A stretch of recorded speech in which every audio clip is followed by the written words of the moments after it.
Carlos, welcome to the podcast. It's really nice to be able to chat with you today. I'm really excited to hear the different things that you're doing and for the audience to get some nice takeaways from this. Welcome. Elena, thank you for having me. It's a pleasure to join you today.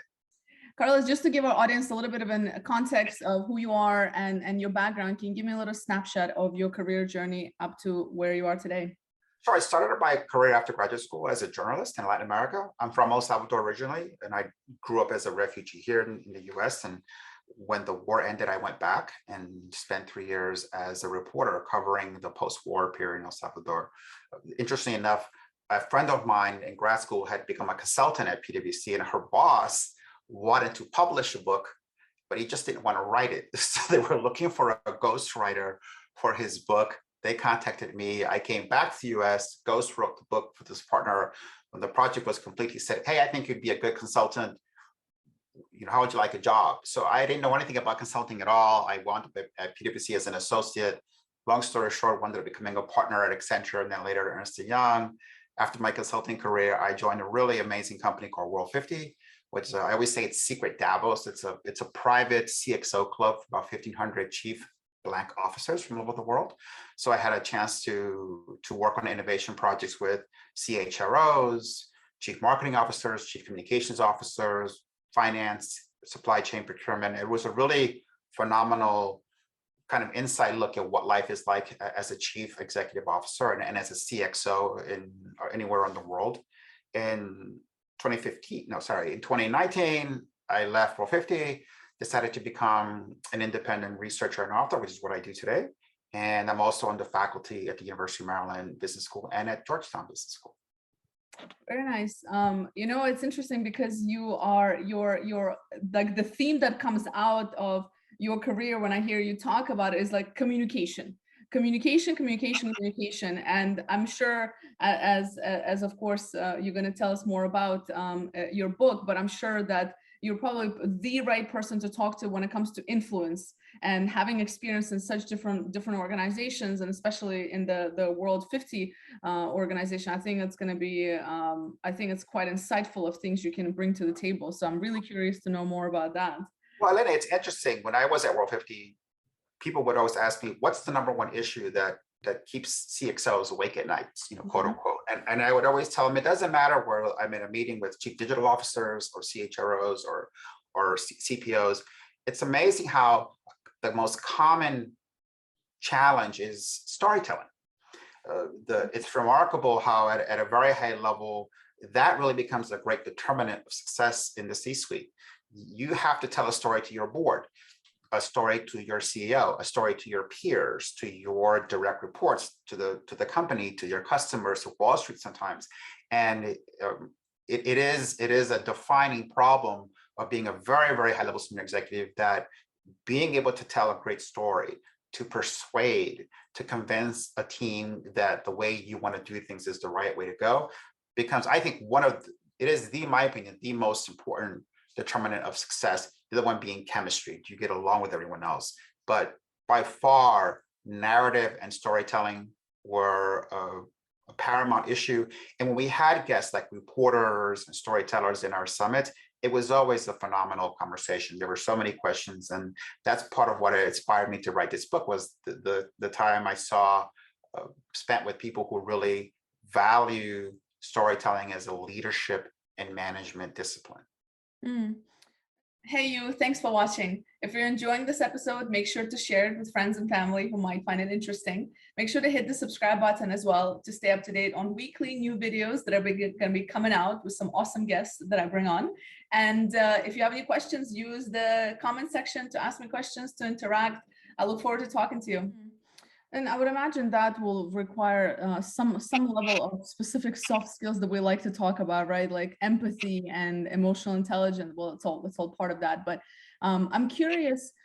So a lot of people that listen to this podcast are either working in talent development or they're entrepreneurs, right?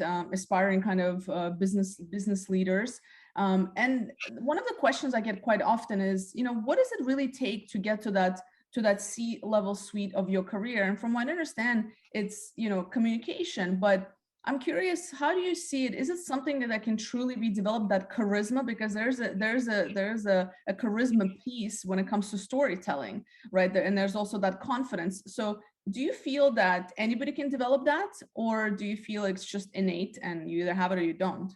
I think it's somewhere in between. I wouldn't say anyone can be a C-suite leader, uh, but I do think there are things that you can work on, and it's an interesting thing. I do a lot of coaching, and I was just started coaching a woman who's an executive in the fashion industry, who just sort of reached this level, and she has a very interesting challenge because she's the fourth person to have her. She's head of sales in this company in 3 years. And so we walked in knowing full well that this is going to be an issue. It isn't the product, it's the way in which they work with retailers.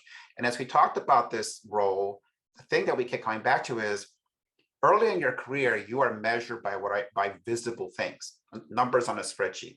How many cars did we sell, right? How many things were shipped? How many people do you manage? How many computers are up and running in a given day?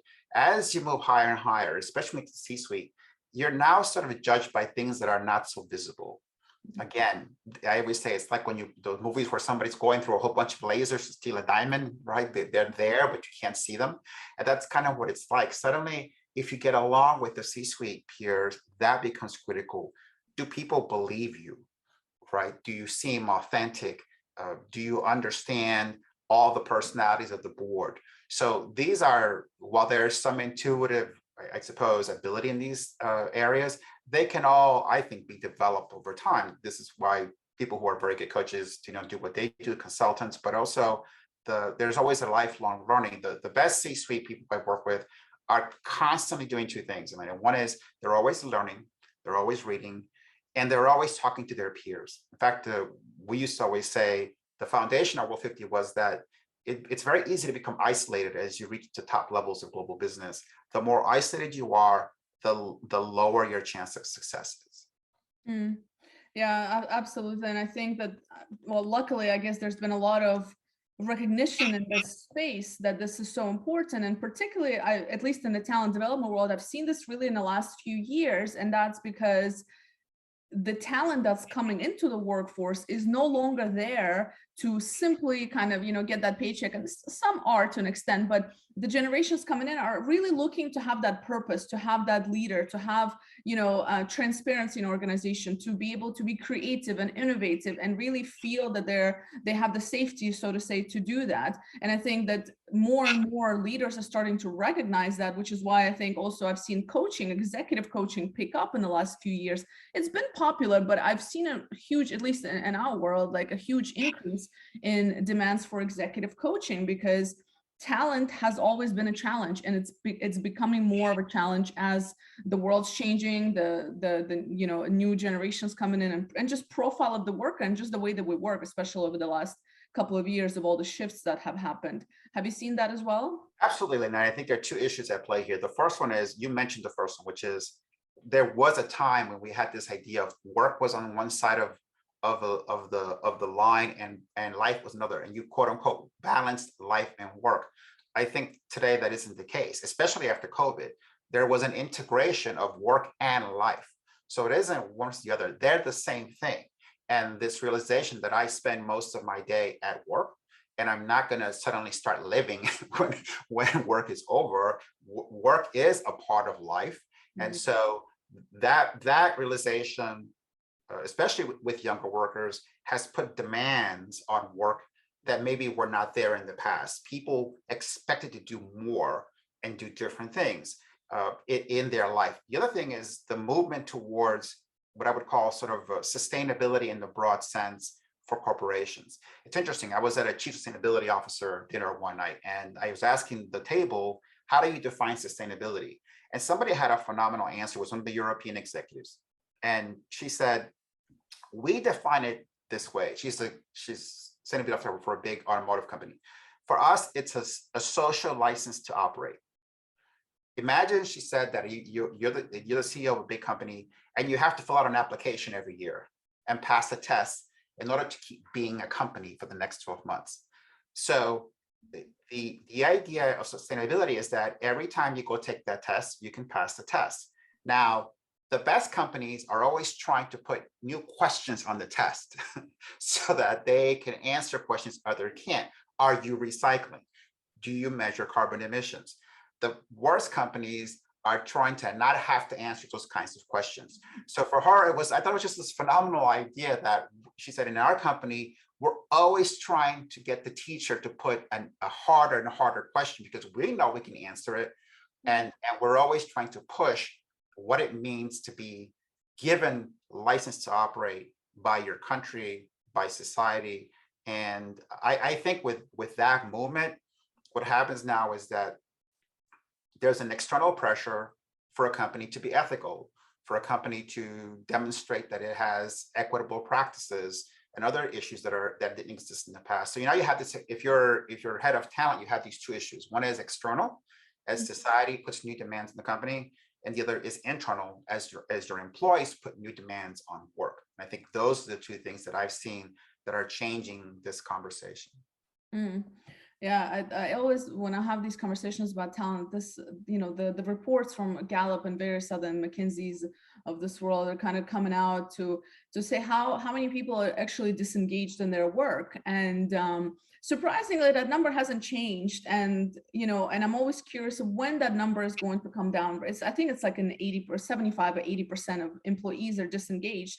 And I'm always thinking, like, how does that actually relate to performance, right? So from a leadership perspective as well, like it is so difficult. It's so difficult to address this challenge.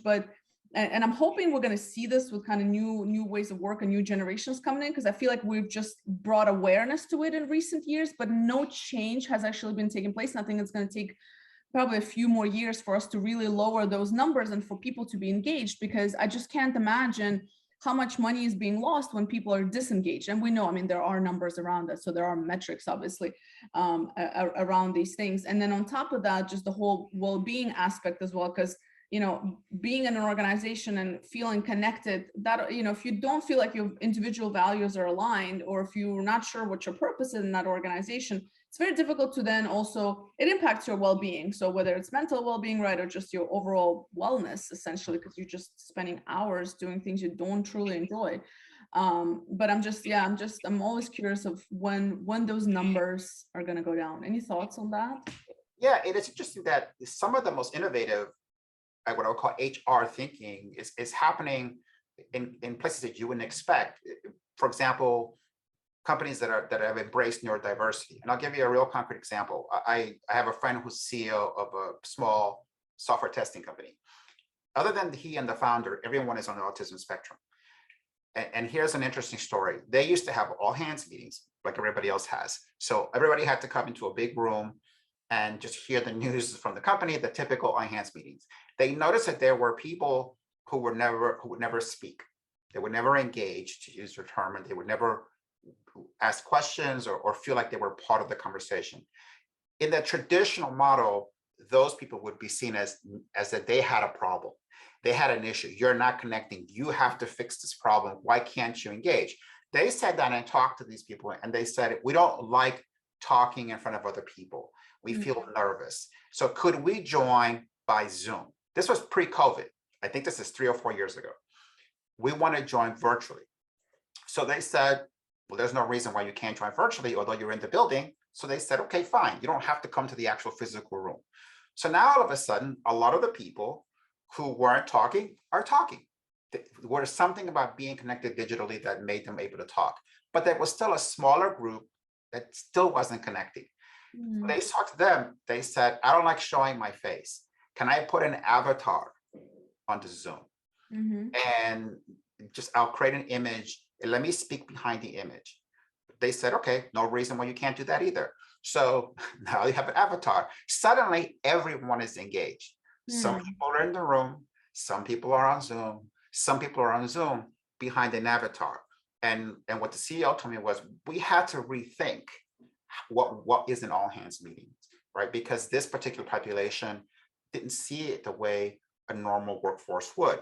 And I've heard other examples of ideas that are really different. And as he told me, it's not the employee's problem, it's our conception of what HR is in this company, and we have to rethink it. They just hired a new head of sales. They never saw the person. They did all of the interviews by Zoom with the video turned off. Can you imagine any other company where you would hire a chief sales officer and they've never been seen? Another interesting thing they do is some people who are on the autism spectrum sometimes have a hard time with social cues. My younger son's 14, is on the spectrum. And someone said, it's too bad that people don't come with an FAQ. It would be really nice if I could read something about you. And they said, well, why can't we invent it? What's stopping us? So they said, you're right. So they created a document, everybody from CEO on down, that is an FAQ. And the FAQ includes things like, how do I like to be contacted? Am I a morning person or afternoon person? Is it better to text me or to email me? So on and so forth. Then somebody said, well, we can't call it a human FAQ. That's not such a great name. So someone said, well, we'll call it a biodex. Okay. And so everyone in this company from CEO on down has a biodex. And they encourage you before the first time you interact with someone, or if you're a new employee, read the biodex of the person. It'll help you understand who they are and how they work. And I kept thinking, why isn't this everywhere? Right? It's not just for an autistic workforce. Who couldn't use the biodex of someone you've never met before? So this is one example of what I think is a really interesting company, and they're very smart and creative founders. But I do think there's always at the margin innovation, creativity, and addressing some of these issues, and the best companies do this. I love this FAQ, the human FAQ biodex. That is a brilliant idea. Kudos to them. Brilliant idea. You know, you mentioned a couple of different things. First of all, yeah, you now make me kind of question as you're speaking. I was like, that is so true about engagement. That is so spot on. And I'm curious of how much engagement opportunities are lost because we don't get to know our team members, which we know, as much as companies and leaders praise them on the culture of connectivity and transparency, the reality, and when we get in a lot of these companies, there is a disconnect in many cases, and depending on the companies, some do better than others, but there is a huge disconnect in terms of just having these relationships for managers to make time, right, to have these one-to-one conversations, to get to know their team members, because you're right, especially in the world of remote work, when you are joining somebody remotely, if you don't intentionally make time as a manager to understand your team member, which again, sadly, many managers still do not to the point that we're talking about, right? So there's some basic communication, but not really going deeper into it. And again, I think it's changing and it's going in the right direction, but I still think many people are missing that piece, that listening, that getting to know your team members on that a little bit of a personal level, right? We don't have to be friends, but you have to know these communication things about them. It's critical. When I was a consultant, I did a project where we had, I think it was 10 or 12 countries that we were rolling out a new system in. And we were talking about Brazil. And as I was setting up the project, I gave my team my advice, and I said, because my family originally is Brazilian, I said, with Brazil, here's the story. You go to Brazil when everything is fine, and when it's a problem, you pick up the phone, which is kind of the typically opposite of what typical sort of American approach, which is I talk to you on the phone, and when there's a problem, I get on a plane and come find out what the problem is. And it worked great. Now, why does it work that way? Because for that culture, they want to know who you are, right? They want to get to know you. So don't go when there's stress. Don't go when there's a problem. Go when things are great, when you can relax and get to know who they are, they get to know you. That way, when there is an issue, because there always is, you'll pick up the phone. They know who you are. You don't have to build social trust at that moment. So the idea of engineering social trust, right? The idea of engineering a connection when you have the time and the space to do that, not in times of stress, not in times of crisis, is something I learned in consulting. Consultants are always an optional expense. We know that. And so it's connecting to people when we're under high pressure, tight deadlines is critical to success. And I think there are many strategies people can use as they get to know teammates or as you become a manager that aren't used, and I sometimes wonder why not. It should be as much of a priority as any of the operational goals, because they tend to be the things that drive success at the end of the day. Mm. Yeah, absolutely. And then, if we go back to that piece on communication and persuasion, if you establish that base, that's where it's at. Like once you have that base and that relationship, everything else, it seems, as long as you're able to maintain it, would make everything else easier when it comes to leading a team. So talk to me a little bit more about this persuasion piece and the rules of persuasions, your book. Right. So I'll tell you a little bit of background. So the book is called The Rules of Persuasion, and its origin is a little over a year ago. I wanted to volunteer with nonprofits. So I signed up to a website called Catch Fire, and you can look for projects that you can do pro bono. And I came across a gentleman outside the US who is the chairman of an international humanitarian action agency. And he posted a project, and it went something like this: I need help. I'm not an entertaining speaker. I can't follow a teleprompter. I wander away from the script, and my team has had it, and they made me come on Catch a Fire to ask for help. And it's a very senior gentleman, very distinguished. His picture was in black and white. So no one had replied. It'd been a few weeks, and I thought, well, I'll talk to him and see what's going on. So I reach out, we connect on Zoom, and the more I talked to him on this Zoom call, I began to see two issues. One is I've heard dozens, if not hundreds, of great speakers in my career, and they tend to fall in two camps. There's a classical speaker, someone who can read a script word for word, almost like a classical musician who can play Mozart note for note. Then there are the jazz speakers, people who you give them a theme and so 2 or 3 ideas, and they'll just make it up. And if you hit them 3 times, and I have, it's never the same speech twice, but it's good every time. And I said, Danny, you're a jazz speaker, and you'll never be able to read a script any more than a really hardcore jazz musician can play a Bach fugue note for note. It's going to be challenging for you. But the other thing is this: I've looked at his materials, his speeches, and I asked him, have you ever thought about what you're there to do? You're there to persuade someone to support your organization. What is your strategy to persuade? And he didn't have one. So I said, look, give me a week. Let me think about this, and I'll be back. So a week later, we connect, and I had taken out a book that I read years ago called Aristotle's Rhetoric, which is the first kind of handbook on persuasion. I'd made a PowerPoint deck with the main ideas of the book, and then we spent the next 8 weeks going through this deck together. Huge success. He's ecstatic. Everything changed for him. We did a second project. Long story short, I did a dozen of these senior leader coaching projects on persuasion. And then in December, I decided to write everything down. And I put together an outline, sent it to a friend who has an agent. The agent loved it. And so the idea behind the book is to do 2 things, I think. Number one is to explain to people how persuasion works technically. We think of it as a soft skill sometimes, and in Aristotle's mind, it wasn't. It was almost a science. It operates by certain principles, and it can be defined, and it can be made predictable. And the other thing is to give examples from our culture. Obviously, a book that was written 2,000 years ago doesn't have examples we can relate to. So in my book, I look at media, I look at film, I look at hip hop, I look at art, and explain with all these examples how it is that these rules operate. And all around, because communication and persuasion is everywhere, right? From an ad in a magazine to a commercial to a boss trying to get someone to take a job to trying to get a whole company to go through digital transformation. It is a fundamental human need, especially to lead and to manage. Yeah, absolutely. I mean, we're always persuading every day something. I mean, as simple as At least, right? Right? Persuading your partners, like, where are we going to eat today? And using persuasion tactics. That's like the basics, right? Except that it doesn't always work in the outside world. So we have it's funny, because one of the things that I talk about in the book is that in Aristotle's mind, there are only 3 things that can persuade anybody of anything. One is the character of the speaker. So who are you? If you're a company, what are you?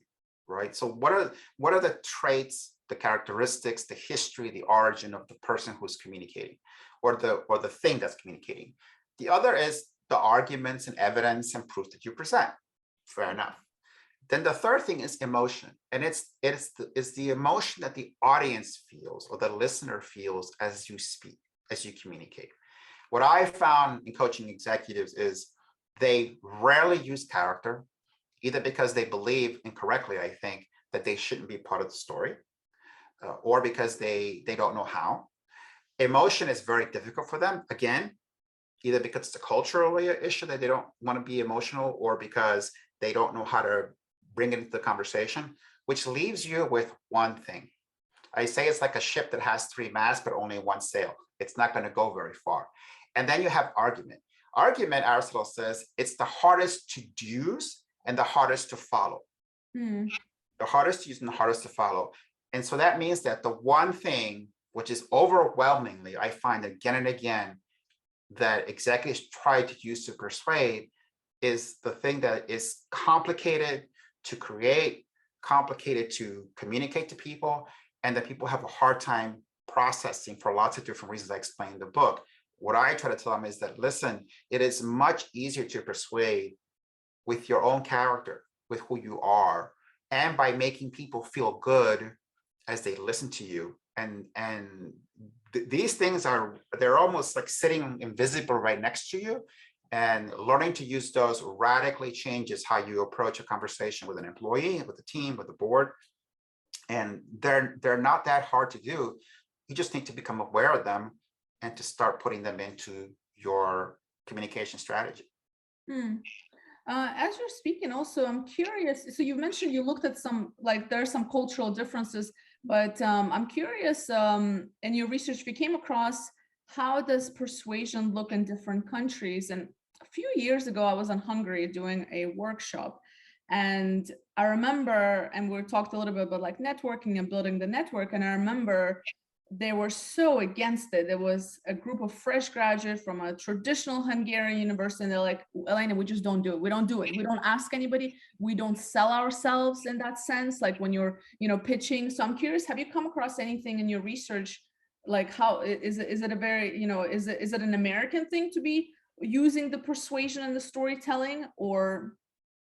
No, I don't think so at all. In fact, in the book, I use examples from China, from Japan, from Latin America, from Europe. The Aristotle's rules are global rules, and you can find examples of them. And by the way, there are examples in the book from the year 700, from 2000 BC, from today, from Nike. So they span time, they span places.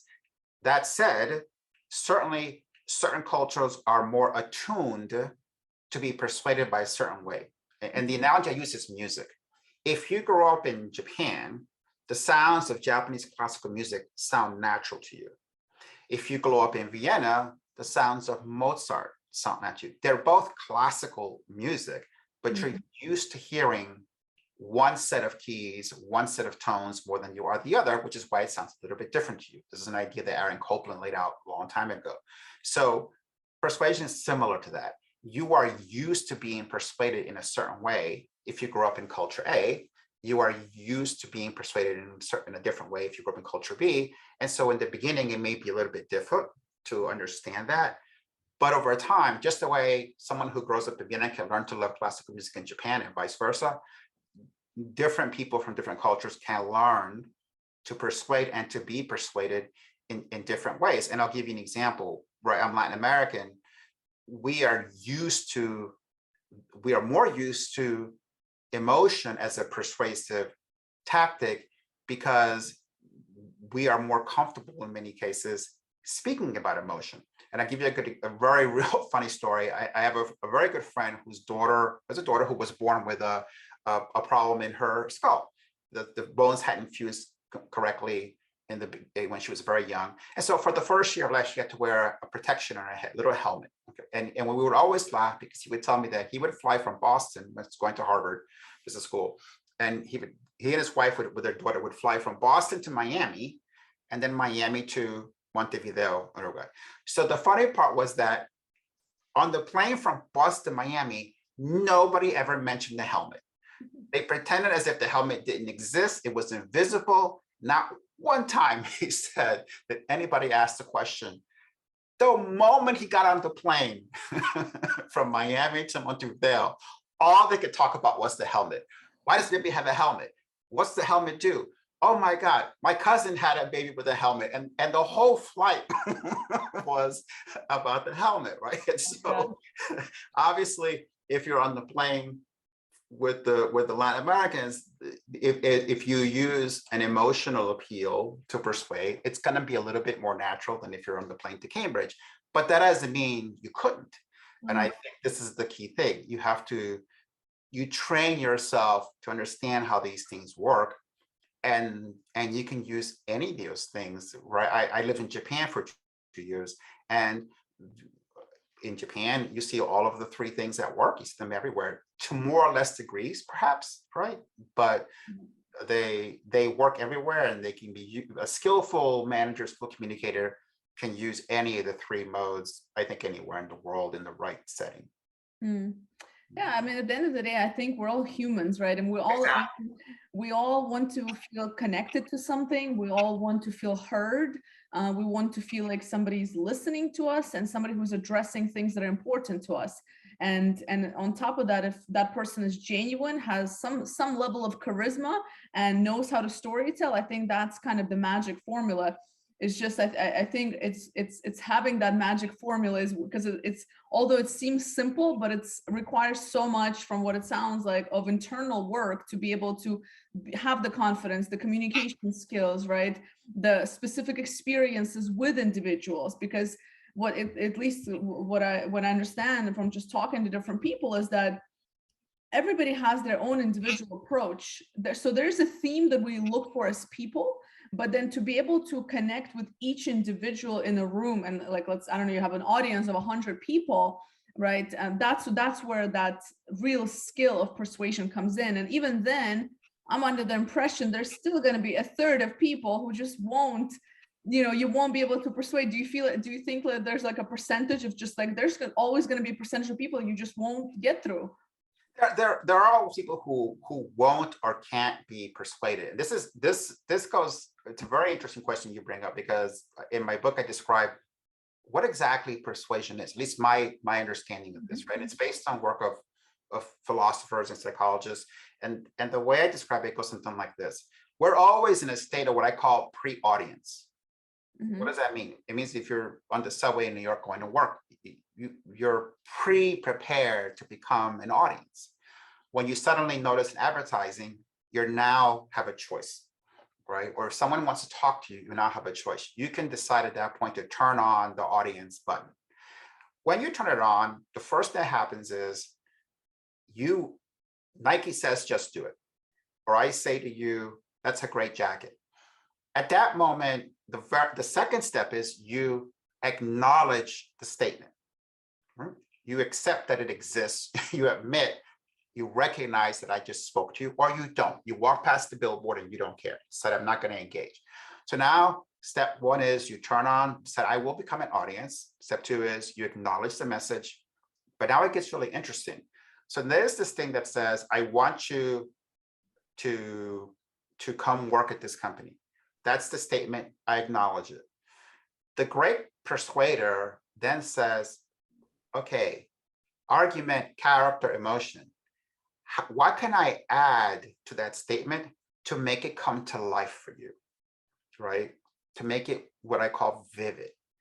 As they begin to give this little statement or this little request life, you then have the third decision to make, which is, am I just going to sit here and watch this person knock themselves out, giving it life? Or am I going to use any of my own energy and also begin to give it life? It's like in Mary Shelley's Frankenstein, right? Where they're trying to get the creature to come to life. And so, okay, I decided I'm going to contribute a little bit. Now the speaker contributes more energy. I contribute more energy. If the speaker is good and if I'm engaged, at some moment that idea comes to life. When the moment where the idea begins to be alive, you begin to be persuaded. Yeah. The more energy you give it, the more energy the speaker gives it, the more life the idea has. At some point, you are persuaded. If you continue to give it energy, you can give it so much energy that you decide to internalize it. And that internalization can be so strong that it can change your life. For example, you meet someone and suddenly in that one conversation, you decide to become a doctor. huh, or to change careers, or to write a book. That moment gave it so much life, that concept, that suddenly decide, you know what, I'm going to try to become a musician. I'm going to start running tomorrow. That's persuasion. It is the presentation of a thought, right? A proposition, a request, an idea. A great communicator gives it a little bit of energy, like a little spark. If they're good, the audience reciprocates. The two of them co-create this idea. And if it comes to life, then you're persuaded. If you keep giving it life, it continues to exist. And in some cases, it can be a life-changing event. So what's important is not to do that randomly, not to do it carelessly. What I tell people is think if it's an important moment, if it's an important idea you want to convince someone of, think carefully about the spark. How are you going to bring it to life? And then the audience, to your point, if they choose not to engage, then those are the people who are not persuaded, right? But typically speaking, a great communicator will get most people most of the time to at least come along a little bit for the ride. And then sometimes once you begin to give energy, it's so interesting that you give it more, you invest more.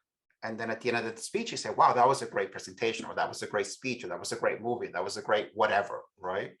But it begins with that little moment, in my opinion. Yeah, that's a very interesting way to put it.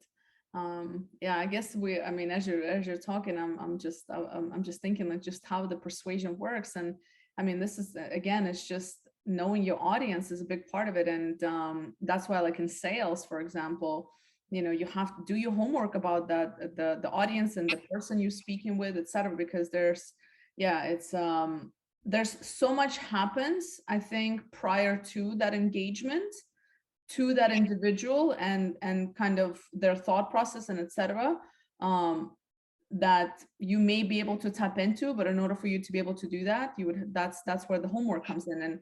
And then being a communicator is what drives it home. Essentially, being a great communicator is what drives it home. Yeah, but if you think about it, also like the audience typically,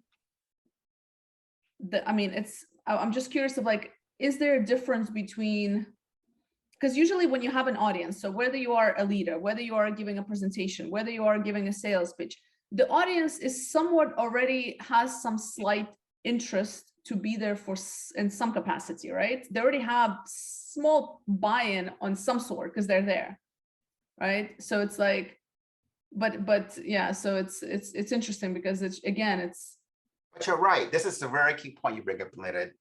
I talk about there are four kinds of audience. The audience of self, which is yourself. Our first audience is us. We have to convince ourselves all the time of many things.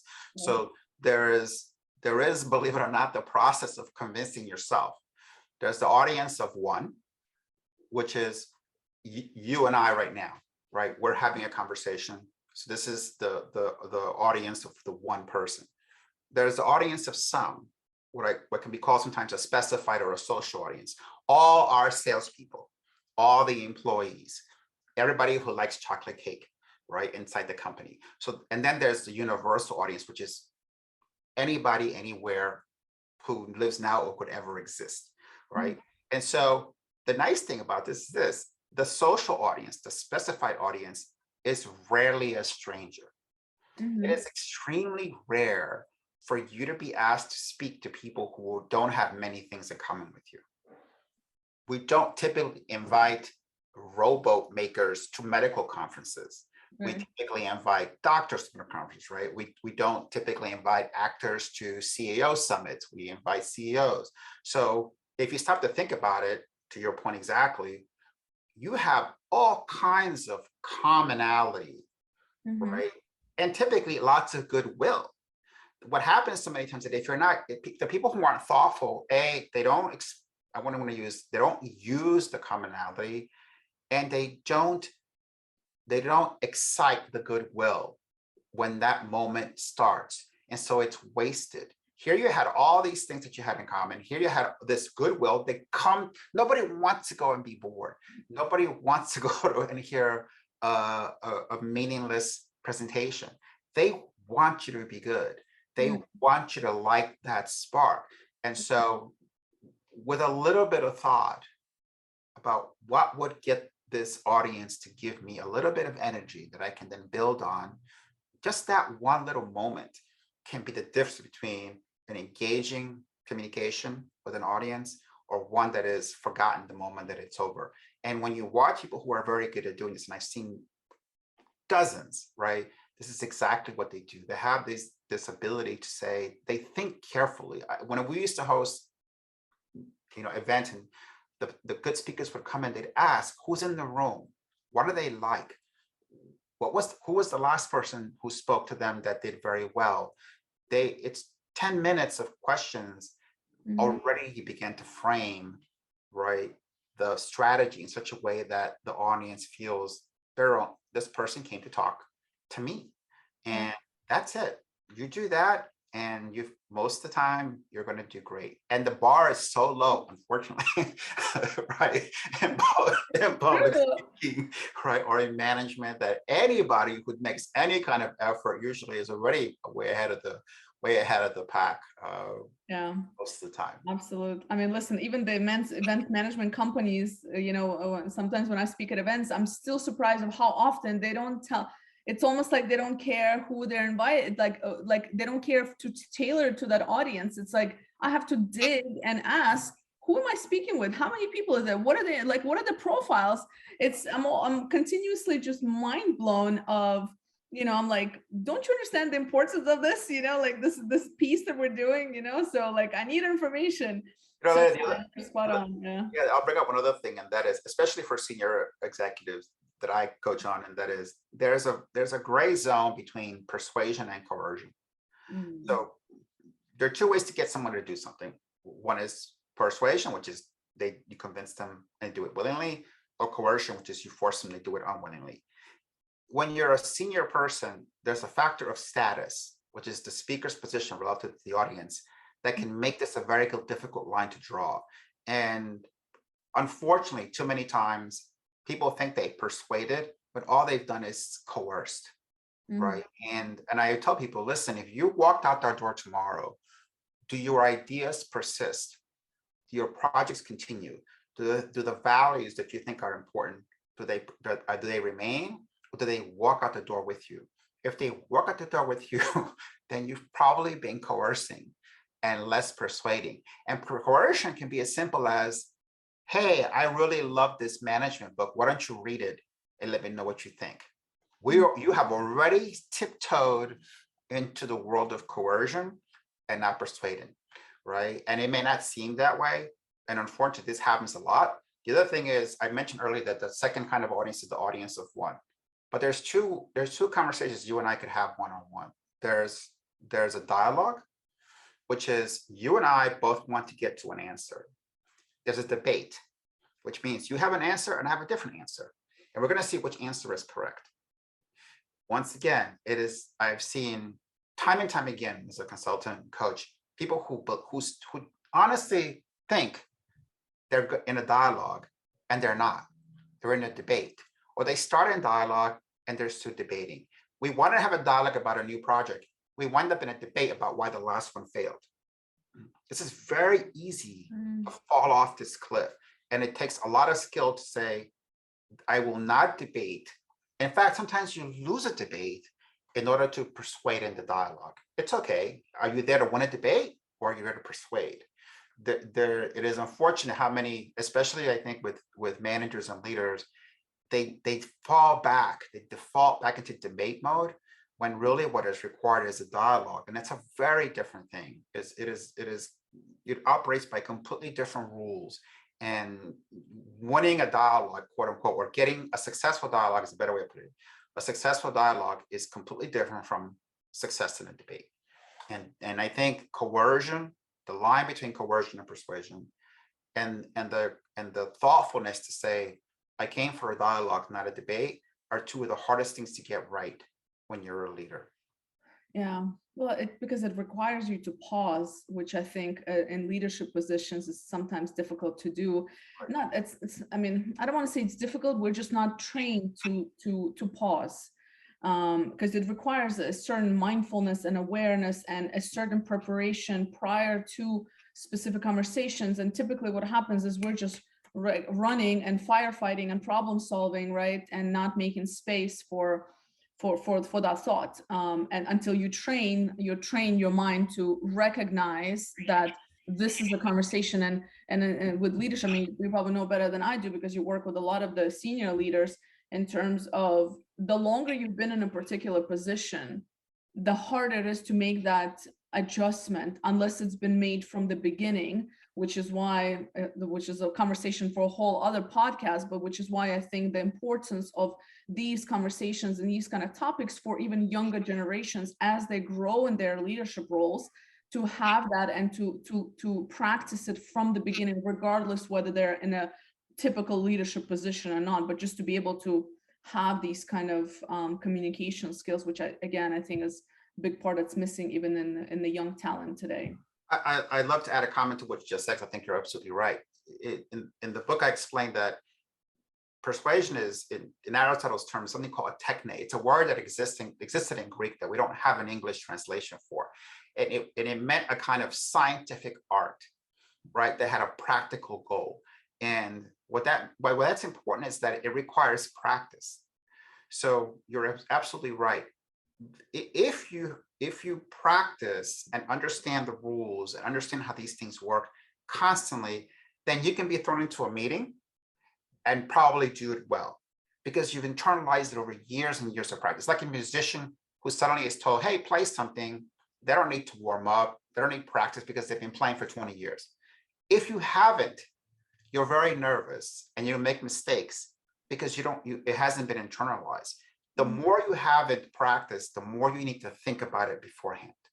The more you need to plan it out beforehand. And by the way, especially people who are very analytical, as I mentioned a minute ago, right? The argument and logic are the hardest things for an audience to follow. And I tell people who are very analytical, the smarter you are, the more analytical you are, the farther away you are from the average person. Yeah, so true. It's a paradox, right? The more you're persuaded by facts and figures and statistics and charts, the less likely you are to persuade the average person. So now that means you need to rethink your strategy. I worked with one person, she's a senior executive, extremely analytical person, and she wasn't, in her mind, very persuasive or effective compared to her peers. And it was because this is what she liked. So she thought this is the way you should be persuaded. So what we did was we began to move some of the data into stories. Then we created pauses and we said, you shouldn't go more than 2 or 3 minutes. Give the audience a chance to process what you said. Tell them a story, break it up. The more we segment, it was like splicing things together. We put stories and moments of reflection and contemplation into the argument. And so the argument never changed, but it became easier to follow, easier to process, easier to accept, and therefore easier to be persuaded by it. And that takes thought, right? That's a strategy. And again, once you've done it for a long time, it's second nature. But when you start, it's just like music. You need a teacher and you need to practice. And to your point, like music, the sooner you start playing, the better off, the better musician you're going to be when everything is said and done. Absolutely. Excellent point. Excellent point. Listen, I'm really excited to read the book. Can't wait till that comes out. Keep me posted.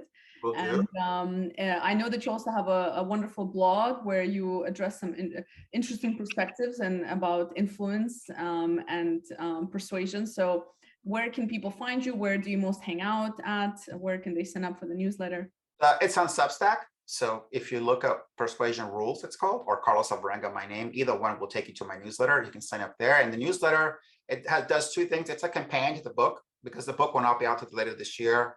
I give little previews of some of the parts of the book, but I also examine headlines, stories, advertising, just anything that I think is a way to illustrate how the rules work all around us, and hopefully teach a little bit about how to process and to make somebody a better communicator and persuader. Awesome. And I'll make sure to put it in the description so our audience has access to it. Listen, I thoroughly enjoyed this conversation. I learned quite a bit. Thank you for making the time. Look forward to having another chat maybe once the book comes out, and we'll see what's next for you. Are you thinking about writing another book after this one, by the way? There is. We're on the drawing board for next year. So hopefully a follow-up to this should hopefully it's the project that comes after this. Okay. So Elena, it's my pleasure to join you. Thank you for having me. It's been a pleasure. Yeah, thank you. Thank you.